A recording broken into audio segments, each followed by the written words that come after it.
Hi friends, இது வீட்லேயே நான் எடுத்த வெண்ணெய் தாங்க. இந்திய வரலாற்றில் முதல் முறையாகங்கிற மாதிரி ஃபஸ்ட் டைம் நான் மத்து வச்சு கடைஞ்சி இவ்வளோ வெண்ணெய் எடுத்துருக்கேங்க. எனக்கே ஆச்சரியம்தான், என்னால் நம்பவே முடியலைங்க.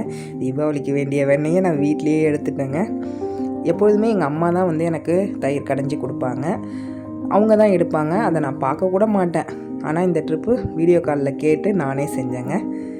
இங்கே பாருங்கள், இதை மாதிரி பால் வாங்கிறது 1/2 லிட்ரு தான். அந்த பாலை சிம்மில் கேஸ் ஸ்டவ்வில் 60 டிகிரியில் நான் இண்டக்ஷனில் வச்சுடுவேன். லாஸ்ட்டு இருக்கிறது அது பாட்டே காஞ்சிக்கிட்டே இருக்கும், அதில் ஆடை படிஞ்சிருக்கும். அதை அப்படியே எடுத்து ஃப்ரிட்ஜில் வச்சிட்டோம்னா மறுநாள் காலையில் அந்த ஆடையை மட்டும் எடுத்தோம்னா இதை மாதிரி கிடைக்குங்க. அதில் நம்ம தயிரை 2 ஸ்பூன் விட்டு நல்லா கலந்து எடுத்து அப்படியே வச்சிடணும். ரொம்ப நேரம் புளிக்க விடக்கூடாது. மதிய நேரத்தில், அது மதியம் வரைக்கும் தான், வெயிலெலாம் இருந்தால் மதியமே போதும், அதை எடுத்து ஃப்ரிட்ஜில் வச்சிடணும்.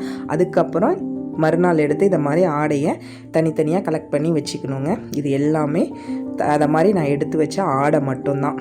இங்கே பாருங்கள், இது நான் கடைஞ்ச மோர், அதுலேருந்து எடுத்த வெண்ணெய் இதுங்க. ஃபஸ்ட்டு இந்த தண்ணியில் வெண்ணெயை போட்டு அதுக்கப்புறம் தான் தெளிவான தண்ணியில் நம்ம போட்டு எடுத்து வச்சுக்கணுங்க. இந்த இதில் தான் ஃபஸ்ட்டு போட்டிருந்தேன். இதுலேருந்து அதுக்கப்புறம் தான் தண்ணி விட்டு அதில் அந்த வெண்ணெயை போட்டு வச்சுருக்கேன். இந்த மத்து இதுதான் தயிர் கடையிற மத்து. நான் ஏற்கனவே உங்களுக்கு சொல்லியிருப்பேன், கீரை கடையவே நான் இதை தான் யூஸ் பண்ணுறேன்னு நான் மென்ஷன் பண்ணியிருப்பேன். இப்போ புதுசாக கீரை கடையை மத்து வாங்கிட்டேன். அப்போ நான் சொல்லியிருப்பேங்க. இதை இப்படி தாங்க நான் வெண்ணெய் எடுக்கிறது. ரொம்ப ஈஸி.